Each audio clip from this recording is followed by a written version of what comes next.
Godot has no built-in 3D terrain tool, but luckily there's an add-on for that. So let's dive into Godot. So if I open up Godot, I can go to the Asset Library tab and I can search for terrain and 3D. In here you will see two different terrain 3D, but if you click in on it, you can see that this one is for Godot 4.4 and the other one, if we click on it, it will say 4.3. If there isn't one for your version, you can click in on it and you can click view files on the content. That will open up the GitHub page and you can find the releases for the plugin here. And you can download the zip and extract it and put it into the add-ons folder if you choose to go that way. I'm going to install it directly in Godot. So I'm going to select the correct one that says the correct version. Then I'm going to hit download, let it download and install. Then I can hit OK and we will have add-ons and a demo.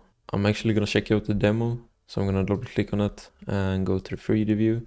This is what you can create with this tool, which I find really cool. Apparently the developers of this plugin made it for their own game and decided to share it with everyone else. So that's very nice of them. One downside of the plugin is that you can't actually make, you see, holes like this with the plugin. So this must have been a separate model that they used and then they put some rocks around it. So if I click on these rocks, so the whole thing is a model. So if I move it up, you can see that this is actually a model on its own. So that's one of the downsides of this plugin. There are alternative plugins that you can also use that are voxel based. You can still get around with it if you do something similar to this. So let's go into how to enable the plugin. After you have downloaded it, you go to project and project settings, and then you want to go to the plugins tab and you make sure that enabled is on. And you can see that I got a new tab down here, which I can open and close. And this has my textures. I'm going to make a new scene and I'm going to make this a 3D scene. I'm going to hit the plus button and we can search for terrain. And now we have the new node terrain 3D. We can hit create and I will get the new terrain. If we zoom in here, we can see that there's a grid layout over the whole map. We can go very far away and it just continues forever. The terrain 3D node is giving a warning and it says that it has no data directory. So we can go into the terrain 3D. So we have to give it a path to the data directory. So we can open up the path symbol and we can right click in here and make a new folder. And I guess we can call the folder terrain_data. I think that's a pretty good name. And we can select it. And then we can start creating the environment. So on the left here, we have a bunch of different tools for creating the environment. You can use the raise tool. This is like shaping the environment. So you can make a hill right here. And you can also change the size of the brush. So I can make it very small, make it very big. Then I can also change the strength of the brush. So I can make it very weak to make it more fine. And I can make it very powerful. And I will just shoot it up like that. And then we have smoothing tool. If you're seeing that texture is stretching weirdly, like right here, I think it's a little bit weird. And I see some lines in the texture. I can smooth it out and it looks better. Maybe you want to smooth out the tops that are looking a little bit weird. You can do that. And obviously you still have the strength. You can make it weaker if you want to and get just the way you like it. And then we have the height. So this will just set the height that you give it. So if I paint over here and continue to paint, it will just keep rising until it's the height that I give it. Right now it's at 20, but I could make it -10 and it will just cut into the ground 10 meters and make a hole. And now I will know that this is 10 meters deep. So let's see how tall Mount Everest is. So apparently Mount Everest is 8,849 meters tall. Let's see, 8,850. Then I can give it the highest strength and that will make it instantly. And then I can just paint it here. And if we zoom out, I can't even zoom out further. You can see that Mount Everest is pretty big. And then we have a slope. So if we go to the hole down here, maybe you want there to be a path from the top to the bottom. So I can change the size to something reasonable, let's say 10 meters, and the strength to maybe 50. I can click on the top here, and then I can click on the bottom where I want the path to end. And I will get this path here. So you can make paths that come down to the bottom here. That's about it for sculpting the environment. I'm gonna skip over the painting for now and go into the holes. So as I mentioned earlier, you can't create tunnels with this plugin. So if you want to make tunnels, you have to click on the holes, add holes, and then you click where you want to add a hole, and it will just open it up. And then you can put your own model in there and add some smaller models maybe on the edges of it, and you can make your own tunnel. And then you can add another hole, let's say over here. You could connect them. I'm not gonna do that, so I'm gonna undo that. Then we also have paint navigatable area.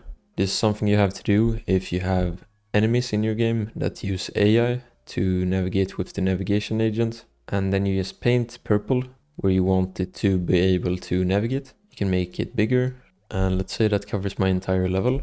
I can then go into the terrain 3D and I can click setup navigation, and then I can hit OK. And it will make the navigation region for the area that I entered. And then if you want to change the navigation area, you can go to the terrain 3D again and you can start painting again. So let's say I want to add a little bit, and then if you want to update it again, you can go to terrain 3D up here in the middle and you hit bake nav mesh, and that rebakes it. I'm going to undo all of that mess, and let's cover the instance meshes. So this is for creating grass. You can create the grass all the way over here, and it works. It's not my favorite way of creating grass because I think it's not as good as the other plugins out there. I would use a combination of this with the simple grass texture 3D. That's what I used for my game, and I think that's the best solution. But for this grass, you can click on it and click on the pen to change it, and then you can give it a material. Let's find the Godot logo. I can drag in it to the material override, and now we can see a bunch of Godot grasses here. And this is meant for instancing everything, not just grass, but it could be rocks or sticks or bushes. It can basically be anything. So I guess it's pretty powerful in that way. And to add another one, you just hit the plus and you would have a model then. I don't have a model, so I'm not gonna do that. And let's cover the painting. So you can go to the paint base texture and add a texture. And I will change the texture for the background. I don't think I like that actually. Remove this texture. I think it should always look like this. And if you add another material, this won't be the new base material. I think it would look better because I don't like it changing everything. I think this should stay, and then you just paint over the old stuff. But I guess you can also just change the UI scale. Maybe it was at 1. If I were you, I would keep the check pattern as the default one here, and then I would add another texture and click on a pen on it. And then I can give it a color. So let's say I want some green color. This looks pretty good. But I guess we can just paint. So I've given it a color. And now we can, with the paint base texture, click on the texture we want to paint with. And then just drag the mouse around on our environment. We can change the size of the brush to make it small. Maybe you want a small path along here or something like that. And dynamic did something. I think dynamic is rotating the painting that you're doing. So each new painted area is the texture but rotated. That's what I'm making out of this, especially if I move it around in the same place. So that can make the grass look a little bit more natural and not the same everywhere. And let's cover the next one. So we also have spray can or spray overlay, and this is more of a gradual one. The other one was just giving the absolute color for the area, but this is more like in real life, so you can spray a little bit and you will see it comes out. So if I give a little bit spray paint here, so if I go over here, start painting, I need to increase the strength a little bit. You need to paint a lot in the same area to get the result you want. If you click on the texture, you can only paint on the texture. So that's pretty cool. So let's say you want to change the pattern or color of that texture. And then we have auto shader. I guess this is if you have some sort of height map or something. You can make the down areas be one color and the high areas one color. So let's say you have mountains, maybe you want it to be gray here, and then on the top you want it to be white. I actually don't know how that works, so I'll link to some more tutorials how this plugin works. I just wanted to go over it in a simple way for someone starting out. And sometimes I've found that you have to click multiple times to open it up. Let's say I have the terrain 3D open and I want to change the material. Sometimes I have to click multiple times. I've also had some problems when I want to change, let's say, a material and drag in the texture. The textures and the materials is a little bit annoying to work with. but it works, so that's what matters. So I can drag in the Godot logo into the albedo. That's another issue about this that I don't really like, because as soon as you add one texture, for some reason all the textures have to use the same type of texture. But if we double click on the texture, we can see that it's DXT5, and apparently for some reason all the materials you use need to use the exact same type of this. It's not enough that you're just using the same file type like PNG, because apparently every single PNG has a different type. So this one, for example, has BPTC, and there's a tutorial by the creator on how to get the same type for all of them. I do think it's a little bit complicated for beginners. I wish it was easier to get it working, but sadly it isn't. But yeah, that's about the big downsides. But other than that, it's a really great tool.